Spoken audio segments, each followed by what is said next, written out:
welcome to this week's Loose Links. We've got a feisty panel for you this evening. I can't wait for the next hour of fun. Join us.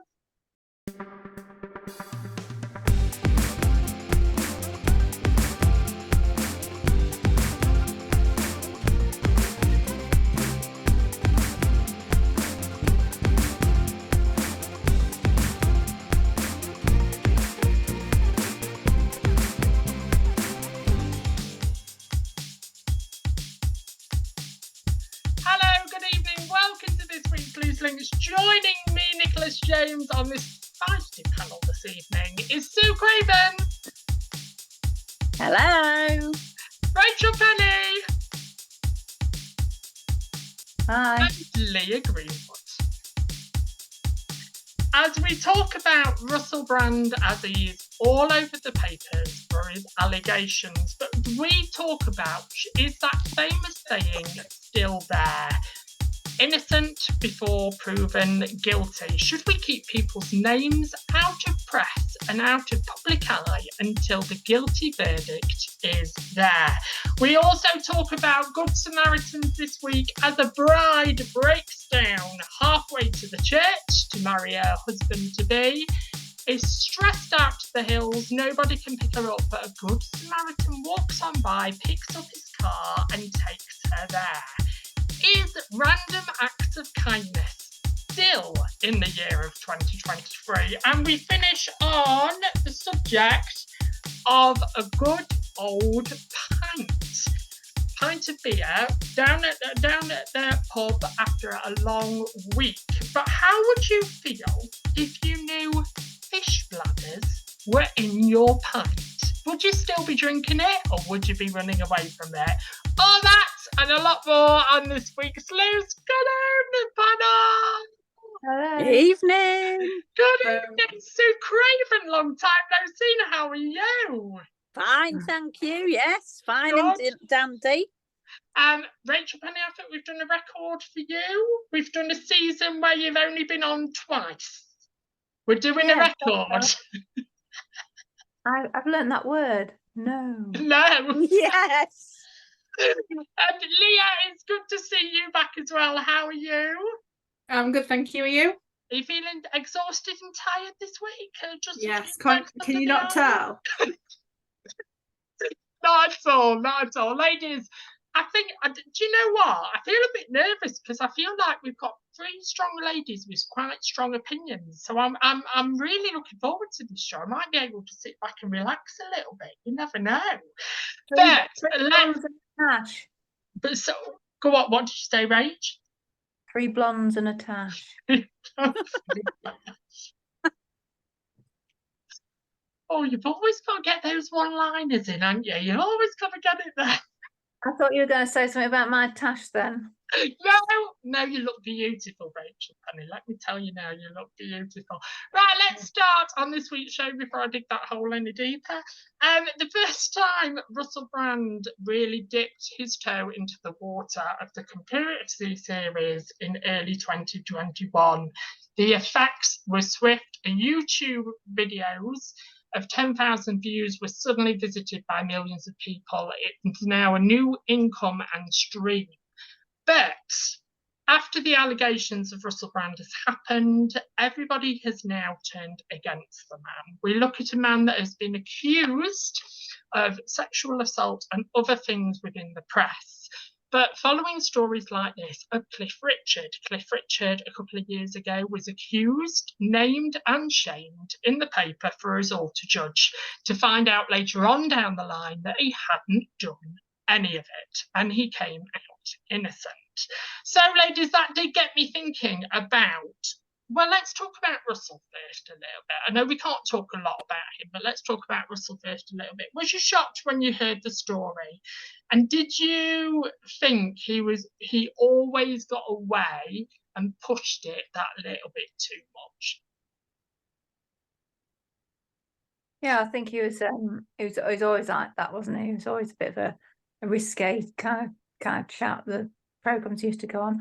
I couldn't understand half what he said because he sounded so intellectual. The amount of words that came out that didn't really kind of go together. I thought, well, he knew what he was talking about, but I find it absolutely ridiculous to think that this. I don't agree with you, Nick, when you say that a lot of people are against him now. I think a lot of people are behind him, actually, to a certain extent, because you know, this is a man who they knew what he was like right from the beginning. He was a sex, drug, and an alcohol addict. All three of them, and he had led this life. Now, this woman that he was supposed to have had the alleged rape and sex case that's coming apparent now. She was 16, but the BBC arranged for her to have a transport to his home where he was living at the time, and they actually told him through, it was like a Piers Morgan interview that was taught. Piers Morgan was saying that they actually knew that she was 16 and said, don't, you know, broadcast it, don't be seen because it wouldn't look good. You know, what 16-year-old girl goes in a chauffeur-driven car to a man's home? Yeah, he should have known better. Yeah, it's wrong, and this should never have happened. And if it was rape, it is shocking. Any sexual predatory act like that is shocking. But this man is being on trial by public opinion. He's not even been. He adamantly denies any wrongdoing at all. So why should his life be, because the mud sticks, whether it's true or not, and why should he be put onto this platform just because now he's clean, he's married, he's got children, one on the way as well, and he's standing up to government and things going wrong in the world. I just think it's absolutely awful. He should be tried properly, and it should be investigated properly. How can you investigate something that's come out like this? Because then you get everybody coming out the woodwork then, don't you? I agree with you. He gives me the creeps. He always has. I always thought there was something about him, but that happens with lots of walks of life. But I just feel if this all happened, one, where was her parents? 16. They knew she was going in that taxi. They knew she was going wherever. And two, why didn't they go to the police? Why did it come out in the press? I think, no, I agree with you, Rachel. I don't like the man. I can't stand his views. Some of the ways I think sometimes he's been insulting to guests and things when he's been on programs. But, you know, he's got a lot of followings. He seems to be turning his life around. I don't think he should be tried by the press. I think we should wait and see what's going to happen. Why didn't it come out before? Exactly. Why now? And why no police? Because you get somebody just dropping something into the media, just to deflect what he's talking. Yeah, I totally agree. Although I do really like him. I think he's a really, really funny bloke. Yes, he says stuff that is a bit like, oh, really? But I think he's a funny bloke. But it's easy for people to say that this happened and this happened, and they go straight to the press, or and then it gets blown out all out of proportion, and then, like you say, he's guilty before he's even been proved innocent.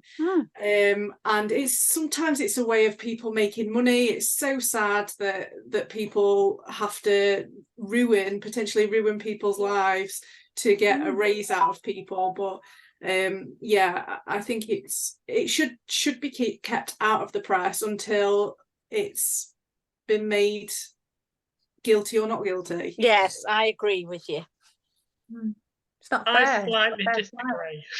Do Of course you do. I only because I completely get what you ladies are saying about should have gone to the police, should have done this, that, and the other. But when we look at the police, and we see more and more into the police nowadays because they're on telly, they're showing us case by case on how they're dealing with it, 24 hours in police custody, police inspectors, there's everything now on the telly.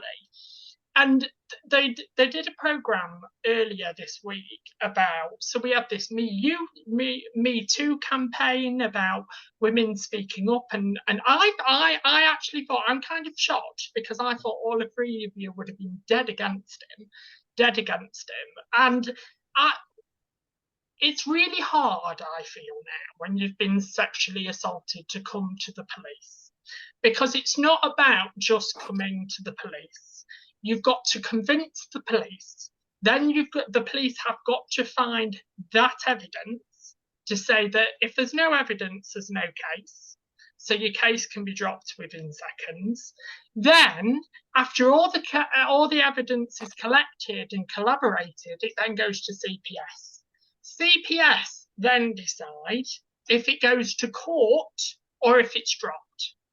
So if you think about it, if you've been, and I don't agree with how they've done it either, I'm not sticking up for these women about actually the best way they've done it is to go to press, but actually is it? Because if they go through this whole trauma, say like this has happened, and she was 16. That's my other thing about it. Take yourself back to when you were 16. Do you think you would have had the strength and the power to walk into a police station and say, I've been sexually assaulted? And the thing is, you are very vulnerable. They take pictures, everything, and then you build up all that strength to go to the police about it, and they drop it. They drop it and say your story is not worthy enough to go to court.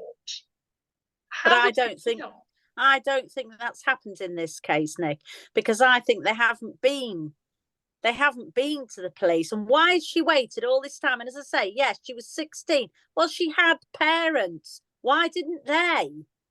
Why now? Why yes, now? I think that. Why now? When it comes out to say about the pharmaceutical companies and making money out of people's misery and people's trauma of COVID and the government and all this, it is come out on a public platform to talk about this, to try and make it people aware, and all of a sudden all these gremlins start to come out. Yes. Bit strange, isn't it? Bit strange. Yeah. Why not last year? Why not the year before? Yes. I suppose you could say the same though about about Gary Glitter and about all the others. What's his name? Jim will fix it. Jimmy Savile. Yeah, that was it. Yeah. It had people waited until he died or he was incarcerated or what have you to then tell their story. So I can kind of get where Nick's coming from. It's to tell somebody that you've been in that horrible situation to then not to be believed. But why are they doing it now? That's what I just have this bit of a query about, and just think something's not. He's painting himself now, Sue, as this amazing man. So say like you have been. Put it on trial properly then. Put it on trial properly. Investigate it properly. Oh, I get that, Rachel. I get that. But not to throw it out into the public realm, to let everybody try him, be judge and jury, and if it proves that this person who has brought the allegations to the fore, if it proves that she's not a credible person, she's not telling all the truth, and she's spun it out a bit, if that happened, his life is ruined.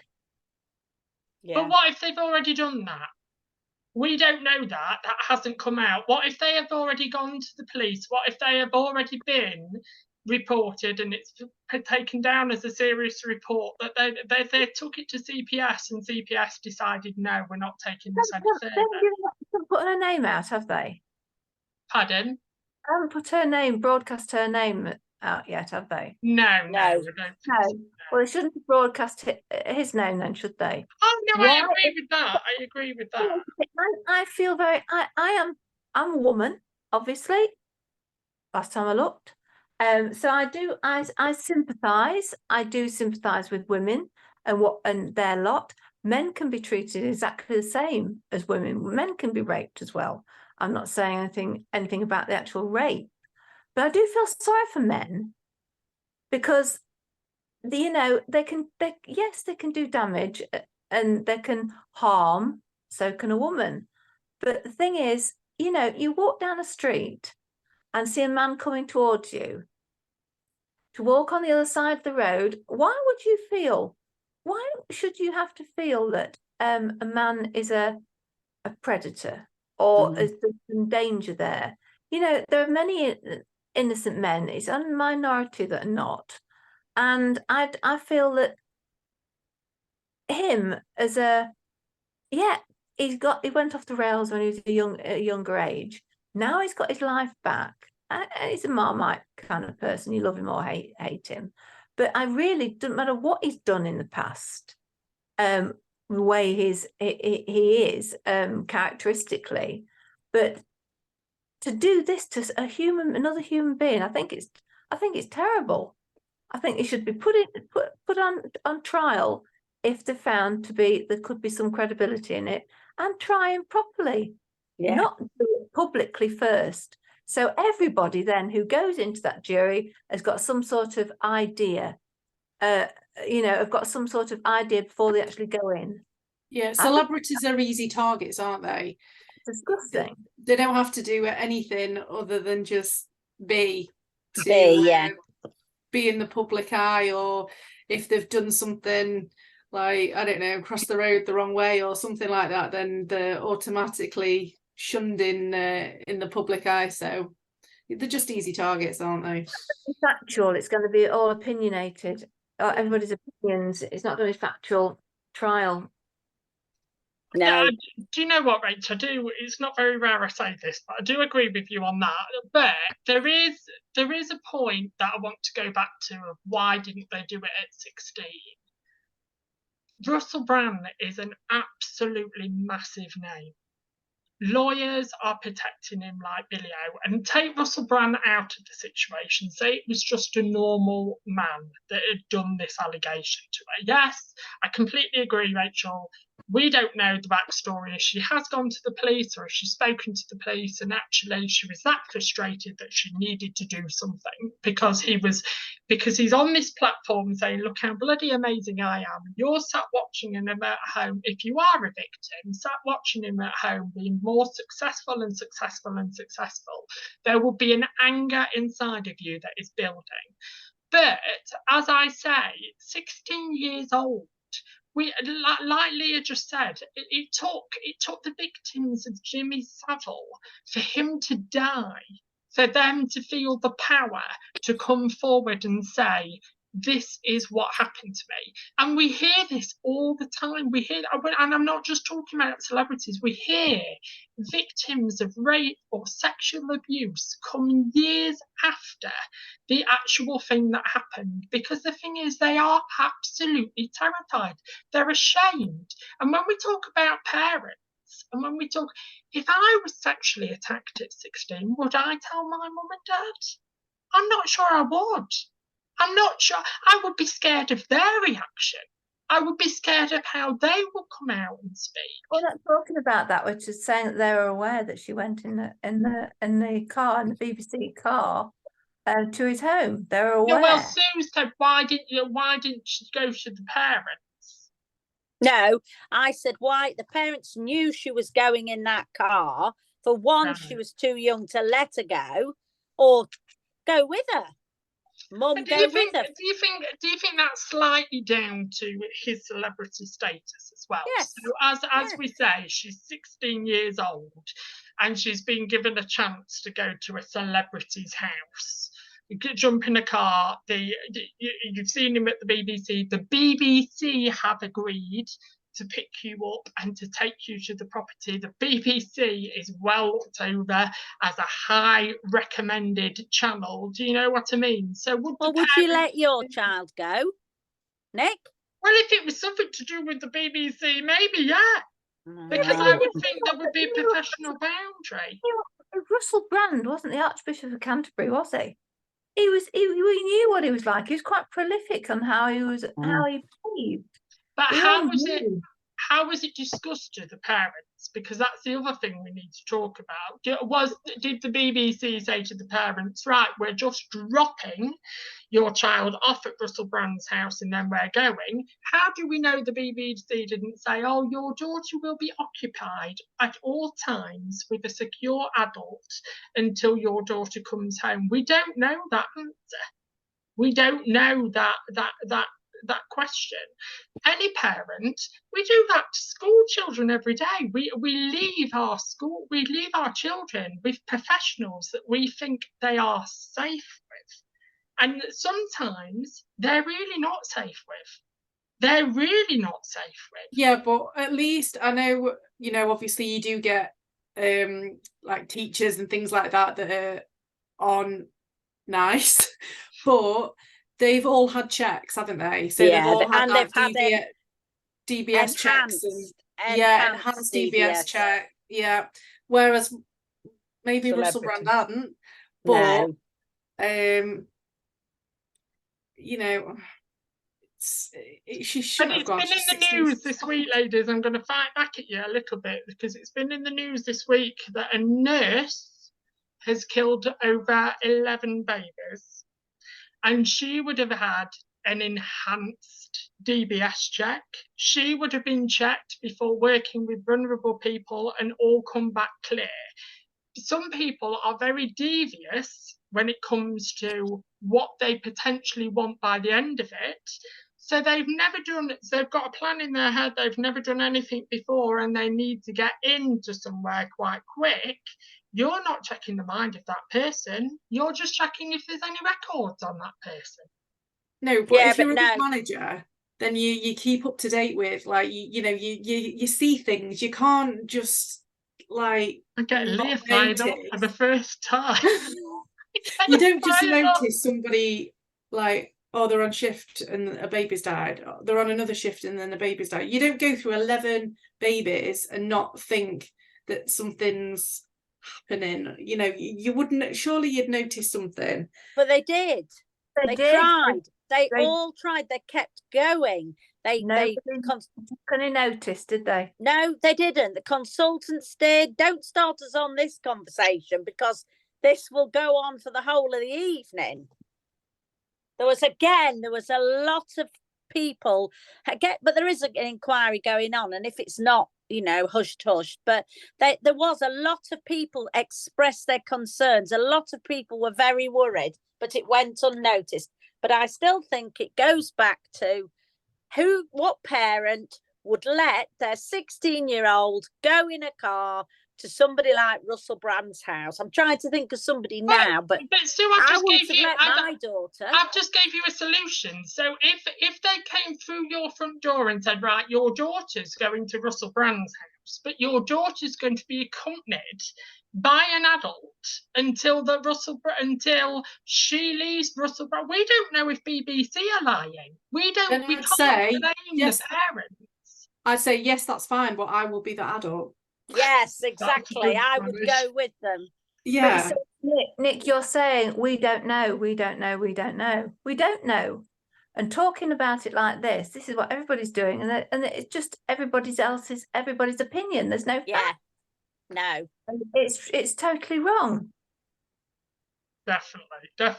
But it got me thinking, do you believe the TV world has different rules than other industries? Do you think the TV will get away with so much more than if we were in an everyday job? See, there's been loads of stories at the moment. There's Philip Schofield that's off our television screens because of the alleged underage relationship. There's now Russell Brand that's come out, and he's still on his platforms every day. Still, you can still see him on TikTok. But he's not being paid for it. They've suspended payment. Yes, but do you think the TV world is a completely different industry to any other industry that we know? Yeah. Well, I think they've all got a lot of them they earn big money. It's like footballers. They earn big money and they have huge egos, and they think that the law can't touch them. You know, they're up on these pinnacles. They can have what they want. But then how many footballers and how many celebrities have paid people off to be quiet? Yeah, whereas that's it. in normal world, you know, we'd get prosecuted for it, or Yeah. you would lose your job. It's the money that makes the difference, isn't it? And It is. And as And long the as fame. also as long as they're making money for somebody, for these you know, these celebrities are making money for people, and it's all going okay, they will keep them out of harm's way. As soon as it starts crashing down and round their ears, then they ditch them, and you know, but money does go a long way. Does. And fame. As always, ladies, we've done a poll on it. Do you believe innocent before guilty and people should be kept quiet until the verdict? 80% of you said yes and 20% of you said no. Nigel Mullall, I'm going to read it slowly because Rachel Penny, can I apologise for your comment that you said last week about I completely read it out wrong. Nigel Mullall has put, if you gag the first victims, others won't know to come forward and report it. British law is innocent until proven guilty. On the other hand, lives have been ruined by false accusations. Liza, sadly, it doesn't happen. Sadly, it doesn't happen now with the internet, and people are convicted before they even go to court or even before real proof. So quite a mixed view on there, ladies. I don't mean to scare you, but that was just topic one. I think I need down in a dark room. I do. Down in a dark room after that topic. Topic 2, a bride to be left stranded with her wedding car broken down has thanked a good Samaritan who got her to the church on time. There's a song there. Sharon was heading to her parish church to marry Martin when the 1976 stag she was in broke down. She was mortified and tried her best flagging down passengers by to pick her up, but one man stopped, opened the car door and drove her to church to get to the church on time. Ladies, with all the bad news we have in every day we turn on the news, 6 o'clock, 10 o'clock, whatever time we turn it on, it's always bad in it. There's never a good set of news there waiting to be heard. We hear in the news nowadays, do you still believe in human kindness? Yes. Yes. It always happens. It often happens. It's nothing new or it's nothing that's faded away, I don't think. I think more now than ever, really. Yeah, I agree with you, Rachel. I do. People, you know, there's a lot more of us in this world now, and so I think we all do our own bit, do a little bit to help. I definitely have heard. Go on, Leah. Go on. I've definitely heard a lot more since after COVID that people are doing like random acts of kindness. There's a guy that I follow on Facebook. Can I name drop? Yeah. He's called Daniel Curley. I used to go to school with him, and he goes and has a Chinese every Friday, and he will pay for a Chinese for the next person that comes in, and like he leaves. Yeah, I'll let you know when he goes in. Yeah, please do. And he just gives people like random things to say thank you for being kind. And yeah, and I think a lot of people do it. a lot of people, like I've paid for an old lady's shopping. She couldn't get a card out of her bag, and she was getting really stressed. And I was like, "It's okay, I've got this. I'll pay for this."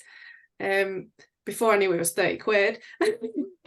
But Rachel, did you feel thankful when Leah did that? He's not funny, is he, Sue? no, No, he's not. No, he's not. He thinks he is. Don't worry, I'm storing all these up, and I might go to the press. Thank you. I could also say that you gave me a heart attack earlier this year, couldn't I? Yeah, you could say that. But also, just before I tell you my funny story of the opposite of Good Samaritan and kindness, just because the news is so bad and so draining on us all the time nowadays, ladies, do you avoid listening to the 6 o'clock news or the 10 o'clock news anymore? Actually, because it's all just depressing stories, and it's all about wars and disasters and things going on. There's no good news on any news channel, is there? Does it make you avoid the news completely? Never watch the news now. Do you know? I rarely do. But I've got hardened to it as well, to a certain degree, because you know, I watch. I know it sounds really silly, but I've been watching on Netflix Designated Survivor about being in the White House and being a politician, and the amount of ducking and diving they do and spin on things and creating problems. And this world is such a messed up place, and it's just people manipulating other people, other countries, other dictators, other presidents and politicians, and you look at it and you think, do you know, this is relative to our world, and it's all a big drama, and I don't believe half of it. No. So whatever it gets reported, I'd not take it with a pinch of salt. That would be a bit fickle of me, but I don't believe half of what comes out my TV. No, nor do I. Well, it's like Sometimes- when COVID was on, wasn't it? Like, didn't we just get sick of the Prime Minister's sort of like meeting on the television about, right, this is what we've got to do next, and this is how we go forward. And I was one of these people that was really stood behind the Prime Minister. Where, no, we need to do this. And then we find out by the end of it that he's broke every bloody rule going. Leah, what was you going to say before I rudely interrupted good you? news doesn't sell stories, does it? No. Nobody wants to, like, nobody's interested in a bit of good news. They all want to hear the bad news. That sells the stories. Well, There's not even a nice bit of news now and again. There's not even like at the end of the news at 10 or the end of the 6 o'clock news, there was a nice little story that used to be popping. We don't even get those now, do we? No. No, not a good factor. But my little story that's the opposite of the Good Samaritan is a couple of years ago, not very far away from here where I am right now, I was in a fast food drive-through with a friend. I won't say who the friend was, and so my friend was driving, and this guy behind was just beeping and beeping and beeping every like 2 minutes, just beeping his car, and my friend was getting really annoyed by it. So he got out the car, honestly, through this drive-through and said, "What do you want?" Actually, because I've been in front for so bloody long. What do you want? And he says, "Oh, I'm just looking for a cheeseburger and chips and an ice." He says, "Well, you go and pull up and I'll buy you it." And I looked at my friend to say, "What are you doing?" And he says, "I'm just being the Good Samaritan. I'm just buying it." So the queue was a mile long behind. So this car pulls up at the side, and he orders double the amount of food. So he orders my food, he orders his food, and then he orders this guy's food. And he pulls around. He pulls around to the car, and this guy gets out the car and he winds down his window to give him the food. And as he reaches out to give him the bag, he pulls the bag back, drives off, and shouts, "That'll do you for beeping me." So he had to go all the way back to the beginning of the queue and drive all the way through because he had bought his food, hoping he was being a good Samaritan, was about to give him his food and then drove off. That's just the opposite of good Samaritan, isn't it? That's not very nice. I don't even understand No. that. Well, No. because he was beeping and beeping and beeping. So he was just like, he was that fed up with him beeping that he decided, he thought, right, I'm going to buy this guy's food because the queue's a mile on behind. Pretend to give him his food. So he waits 5 minutes waiting for his food, pretends to give him his food and then drives off. So this guy has to start right at the back of the queue all over again. And he says, that'll What? do you for beeping. Well, stupid fool to move out the queue. It's the opposite to the Good Samaritan.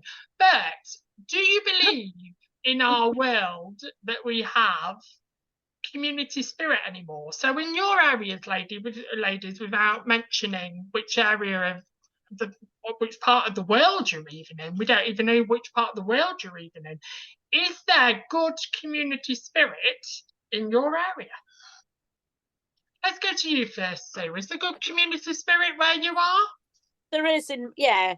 I'm very lucky. There is in my little close and round about near me. There's very good community spirit. And I know that if I ever needed any help, there'd be somebody and vice versa. And do you and have I think that really got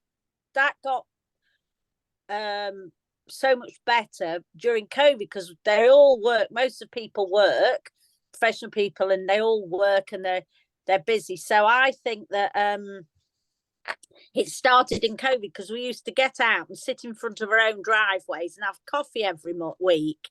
And I think it's carried on since there. Oh. But what about you, Rachel? Do you have good community spirit where you are?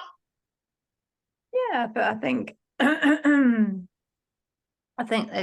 family dynamics have changed a lot. So people work a lot more than they used to. Yeah, they do. It's not like having wifey stay at home, husband go out to work, 2.4 children staying at home and then all around for the children playing around the close and playing tig and all that kind of thing, all mothers knowing each other. Everybody seems to work hard.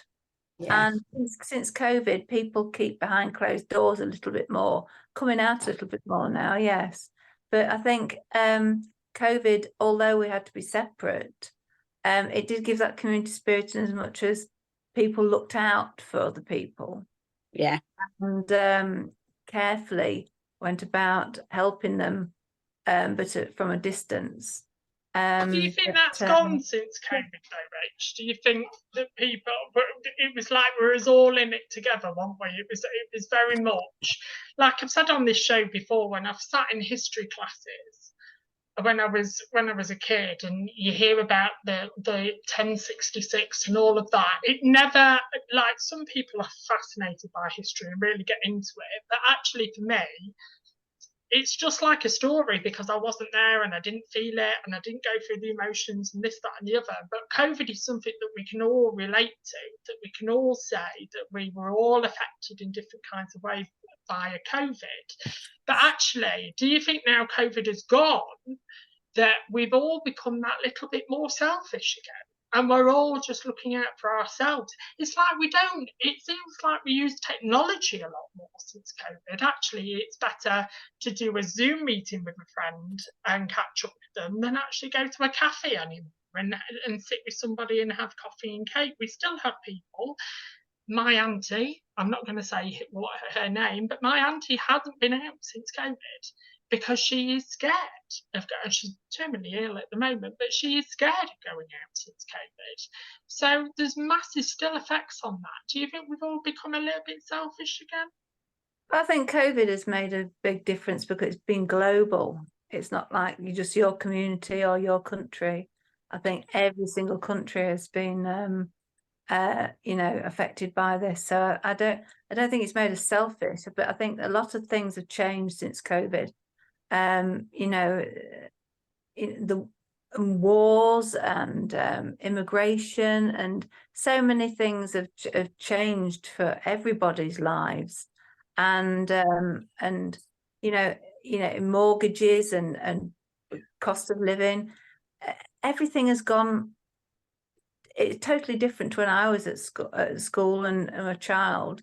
My bringing up, it's fearful for bringing children into the world these days. But I think nothing has been. It's been unprecedented, the kind of global problem we've had. But we're all being affected. So I think we're in it together, whether we like it or not. Do you agree, Sue? I do. That's the end of that then. I do. I've said my bit. I do. Ladies, we are now going into the land of Lurch as we talk about Dame Barbara. Dame Barbara Windsor, as you know, died, sadly lost her life to Alzheimer's in the year. So Dame Barbara was diagnosed with Alzheimer's in 2014, and Scott revealed the news publicly 4 years later. Scott said that he first noticed symptoms of Alzheimer's in 2009 when Dame Barbara began finding it difficult to learn her lines. The widower, 60, is now said he has fallen and fell for EastEnders star Tanya Franks, 55, who played Renee Cross in the soap. The Mirror reports, according to the source, Scott is believed to be truly happy despite fearing he might never find another. Speaking of love, again, Scott told The Sun, life feels really good right now, before adding, life feels really good right now and we are enjoying some special times together. The source added, the new couple are taking things slowly, but there's so much friendship and respect within the relationship. It did get me thinking about moving on, ladies, after somebody has died. So been in a marriage with somebody and you become a widow. When do you think it's right to dip your toe back into the pond when losing somebody to death? When that person feels ready. I think it's up to the individual. I don't think we can sit here and say, oh, after a year, after 2 years, it's up to that individual person.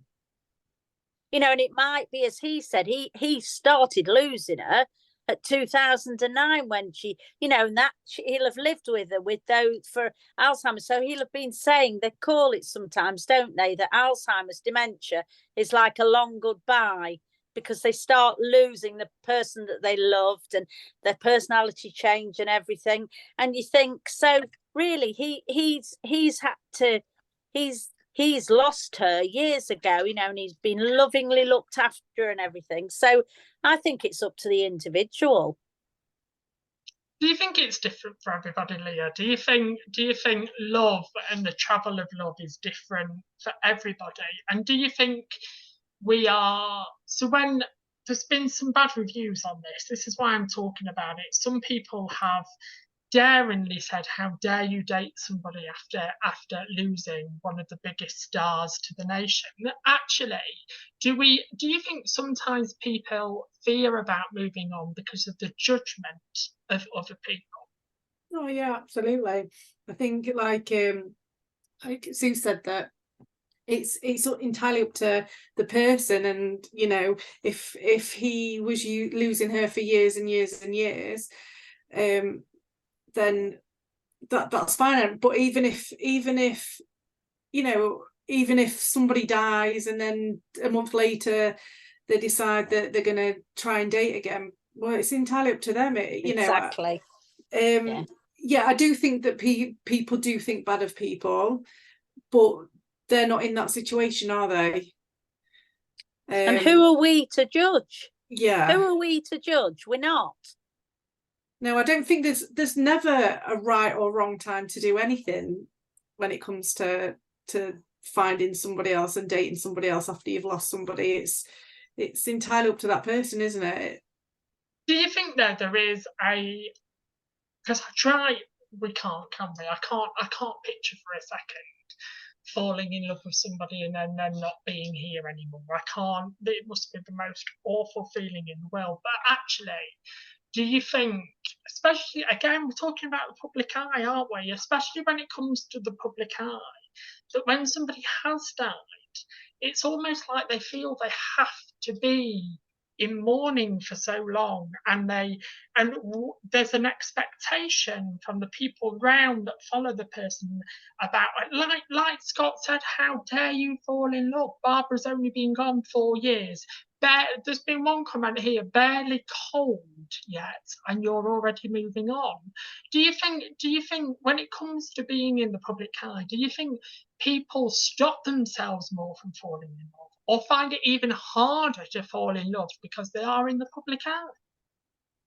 I think it's disgusting. I think it's how dare somebody comment unless they, you know, who can walk in their shoes.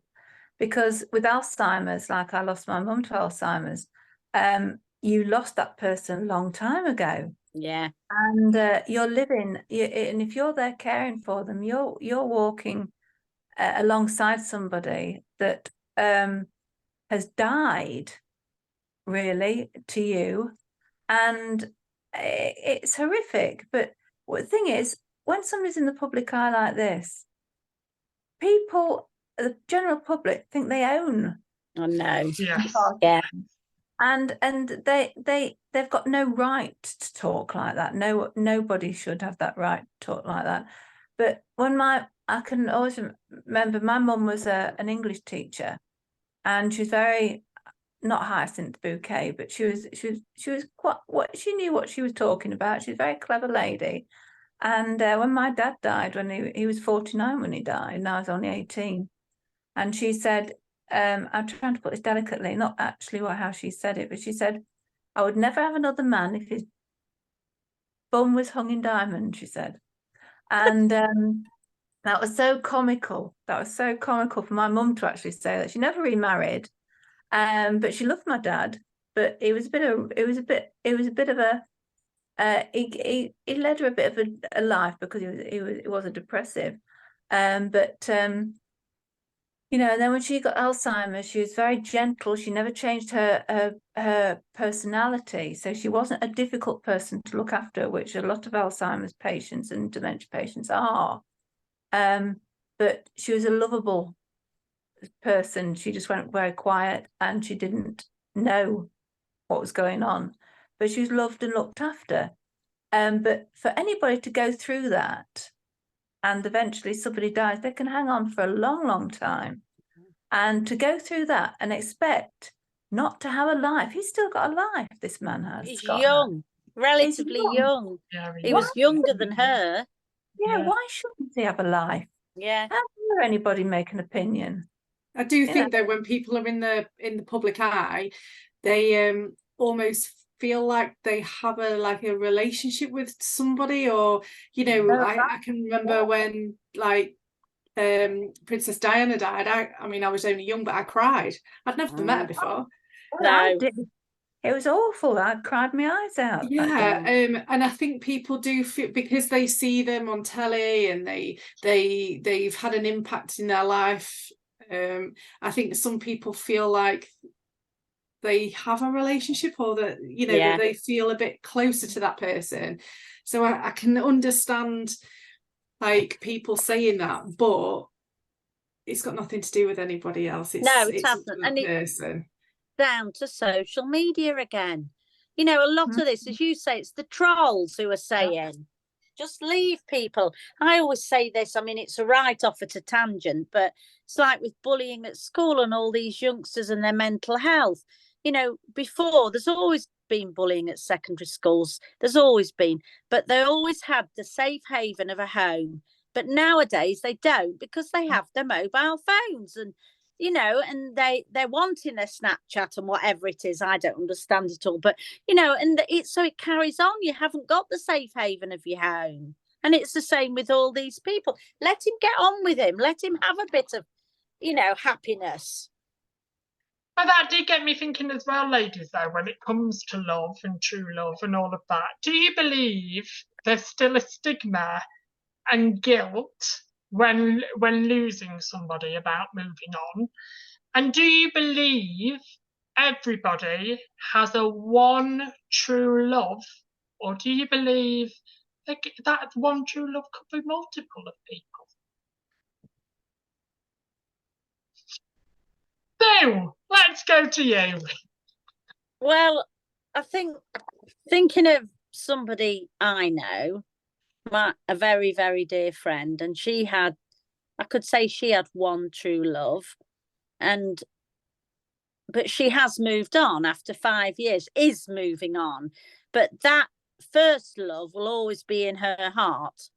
Yeah. Because he died, and I know, and she nursed him 5 years with cancer. He got more and more poorly. So I think, yes, I think you do have, but I think you probably have that love, but you can love somebody else in a different way. Or you might be that you've been in a long-term relationship or a marriage for 30 odd years and you've had children with that person and you're in love with them, but then you might meet somebody else and that love's a totally, totally different sort of love.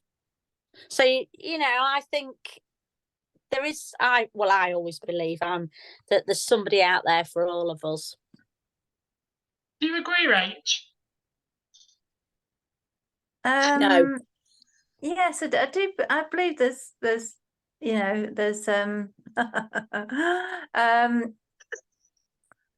The straight face, though, that was you. I kept the straight face. I was just trying to think of a few things, and I was just having a little talk to myself as I was listening to Sue, and I just thought, and then you asked me the question, and thought, oh my goodness, Ben, I'll come out with what I was thinking. But yes. What was the question? No, I think you do. The thing is, I met my husband when I was 15. And when I came to look after my mum, I left the marital home. It was in COVID time, just before COVID, and I stayed here. And so we became separated, really, one thing and another. But although I'm still separated, 4 or 5 years now, 5 years, he will always be. We get on. He'll always be my friend, but we've kind of grown from 15 to 58 now. It's a long time, and we have grown apart. But we still have mutual respect for each other. We still like each other. We still talk to each other. We're still friends. I do things for him. He do things for me. But I suppose if you say one true love, he will always be my first, well, only. Poor sod, aren't I? No. I've lived. I'm not like what Josie was saying the other week when I was on about what red lipstick does. It no work for me. But yeah, I do think I've got a special connection because I've known him for such a long time. He's part of me. He's part of my life. And you've had children together, haven't you? Yeah, 2 children. Yeah, and that's always that connection as well. Yeah. So it's not a case of one true love, but he'll always be part of me, even though we're not together. Yeah. But but the way hey bit, it's a bit whoa ho ho. So it's just friendship, really. What about you, Leah? Do you believe in the one true love scenario? Well, of course I do, because I'm married. Yeah. I think there is different aspects of love, and you go through life loving different people in different ways. But I do think that there is a soulmate person out there for everybody, and it can be, you can find multiple soulmates in different areas. But yeah, I believe in true love. All at the same time, Leah? Yeah, why not? Multiple. multiple. No, I think that you find like soulmates in different areas, don't you? And I think that you connect to people on different levels in different aspects of your life. But ultimately, I think that there is one true love. We should have three. We should have three, really. One for financial, one for friendship, and one for way hey hey. Yeah. Well, ho ho ho. It's made him run. Rachel, you've left me speechless. That is the first No, I time you've haven't. ever No, I left me speechless. No, Ladies, don't panic. I'm not about to talk about your lives, but the story that's been in the news this week is my husband always brings up my dad when we're getting intimate. It's so disturbing. A woman, Rachel, stop it. A woman has been told to leave her husband as he continues to make inappropriate comments about her dad while the couple are intimate. What's even worse is the fact she doesn't know her biological father. A woman is being creeped out by her husband who keeps mentioning her dad when they get intimate. People are telling her to run. The 27-year-old woman explained that her parents have been obsessed with daddy-daughter role play for the past 5 years. Where do you find this rubbish? I mean, it's looking at Sue's face. It's a picture. Oh, Now, massive red flag that in there. now she's asking for advice as it's left her feeling disturbed. Unfortunately, every time she spoke about it, her husband tells her she needs to loosen up. To make matters worse, she's explained that she doesn't know who her biological father is when she was growing up, which seems to be the source of her 35-year-old partner's fetish. So, obviously, ladies, I'm not going to tell you about your intimate love lives. I really don't want to know about it. But do you think respect is important? And when you leave, and would you leave if you were not listened to? So if your partner decided and just didn't listen to a single word you said, would you be pack the bags and out the door, I've had enough? No, I'd be telling him to listen. Yeah. But what if he didn't, Leah? What if he carried on not listening? We would, he'd bloody listen. Yeah. Would you walk, Sue? No, I wouldn't, because I wouldn't have committed myself to him until I knew he wouldn't have just started being like that. No, what about you, Rachel? Do you think there's only so much somebody can take before they disappear? Yeah, but I think that's a bit weird, isn't it? But why broadcast it? You wouldn't. There's no respect either way there, is there? Because he doesn't respect her by doing something she feels uncomfortable with, and she doesn't respect him at one iota because she's broadcast it. If she wanted some advice and she got it from a third party, she knows that should have some common sense. If she's got some bells ringing already, you know, that's like a Deirdre, isn't Deirdre it? letter, yeah. Something that you'd read in like a magazine. That's just weird. Where did you get these stories from? I really don't know. It's a load of rot.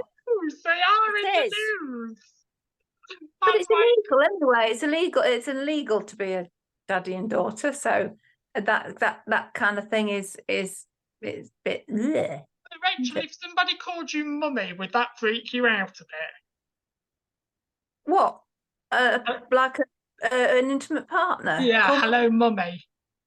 I'd give them a good slapping. You might like that, though. Yeah. No. But no, it's wrong, isn't it? It's a bit. Yeah, sick. it is. It is. So when it comes to the dating world, so when we talk about the dating world and going out on dates and stuff like that, is there is there, when you go on a first date, is there questions that you must ask on a first date? Must you hear and know knowledge of somebody before you even go to the second date? So is there a set of questions in your head that you like to find out about a person when going on a first date? Bit calculated, isn't it? You're not, we're going out to enjoy yourself here. Hang on, just No. Are Let you- me get the list of questions out. Right, come on, let's tick this. I'll bring my Are clipboard. you a criminal? Have you ever robbed an old lady? Have you got your own teeth and your own Have you got your hair? own teeth? Yeah. Have you got any children? Serious, because the thing is, you can on a first date, it's a date, isn't it? There's no, so for me there is a couple of questions. Are you looking for something serious? Are you ready? Are you ready to settle down? Are you ready to date? on a first date. On a That's first what date, you- that. They'd run a mile. You'd Desperation. That's Oh, I haven't run a mile though, Sue. They haven't run a mile. Where's finding out how people are talking to somebody? Where's the romance? Where's When you- getting to know somebody? And when you finish that conversation, oh, I quite like that. Shall we meet again? No, not Yes. only like, oh, you want to be married next week. Oh my God. When you get older, you haven't got time to mess about, have you? So you have to get in there I quickly. agree with you, Leah.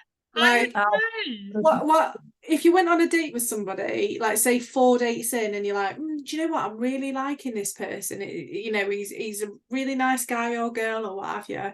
And then you find out something that's on your like not at all list, and you think, oh, that was so disappointing. Like I've wasted 4 dates. I might as well just get it all over and done with in the first date. Yeah, but you might put that new person off. If you Firstly, ask So- you are right, first you are date. right, Leila, because Yeah, for me. I've only had my husband really. Had my husband, that sounds bad. I've only really Well, I've only had one boyfriend, and he turned out to be my husband. That's what I meant to say. So I haven't really lived. So when that was 15, so I wouldn't have a list, would I? So No. probably now I'd probably say, right, I'm 58 years old. I haven't got much time left. I've had a few health scares. Right, go through my list now. I'd probably do that. I might be a bit like that now. So you're quite right. There might be a bit Obviously, of a I'm difference. not a woman, but when it comes to a woman, right? You're Even more woman than even me sometimes. even the thought of children. So say like you're somebody that really wants children, but 6 months down the line you start discussing children, and your other half goes, actually, children have never interested me. It's something I've never been interested with. You've wasted 6 months with that person. You've wasted 6 months that's not on the same wavelength as you. Yeah, I'd rather absolutely. just get it down, all cards on the table. Right, this is what I'm looking for in life. This is what I want. This is what I want to find. This is what I want to achieve. I don't want to do that 6 months down the line and feel like I'm stuck. And Doesn't you've that wasted come 6 out in months. conversation? Doesn't that come out in normal conversation though? Don't have to be a calculated Question, no. Hmm. I'd get my list out and tick it, get my highlighter. Leah, you we'll, get we'll, older. Leah, we'll double day. That's what we'll do. We'll double day. I've got an husband, I'm all right. Hi. Ladies, let's finish on a topic, Sue. You're going to wonder where I found this one from too as well. Pint lovers disturbed after discovering that some beers contain fish bladders. I can't even look at Sue's face. Some of the favourite food contained ingredients that we'd rather not drink, but some beers lovers are only just realising that their tasty pint contains something fishy. It's been a hard week at work. You might treat yourself to a pint in the pub with the pals as you wind down. There's nothing quite like the taste of a crisp, refreshing beer hitting your lips when you've had a good old catch up. But did you know that some beers feature ingredients that would make your stomach turn and possibly put you off beer for life? Don't worry, you're not alone, as many people are just realising that beers contain such ingredients. We hear you ask, well, short, it's fish bladder, according to the process Greens beer. Lots of breweries use the stuff to define beer by dyeing and processing the swim bladders of certain fish. Do you think you would change if you saw how your food was being made, or does it not bother you? So when you sit and eat a chicken dinner, do you ever think about how that chicken got on the plate? Always.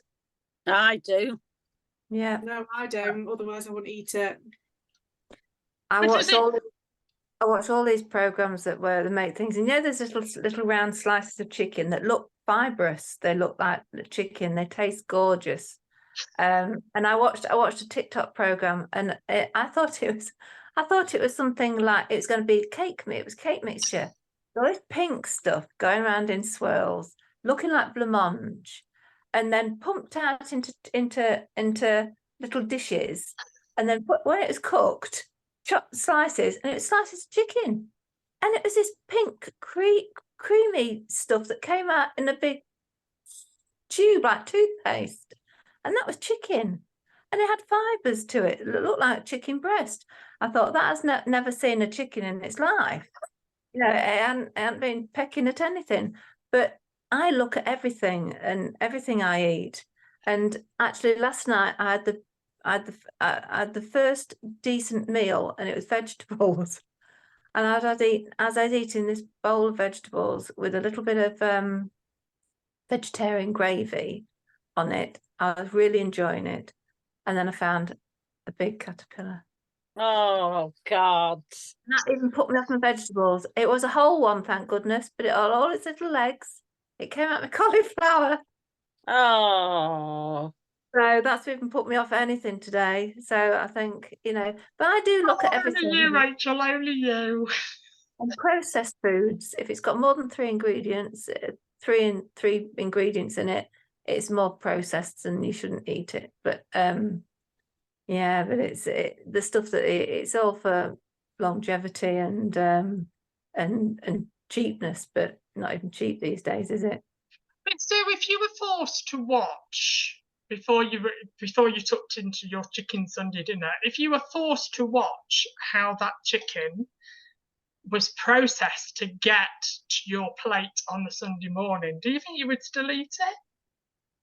Well, I'm lucky enough I suppose I can afford it, but only because I wouldn't eat it. No, I wouldn't eat it if I saw it battery farmed.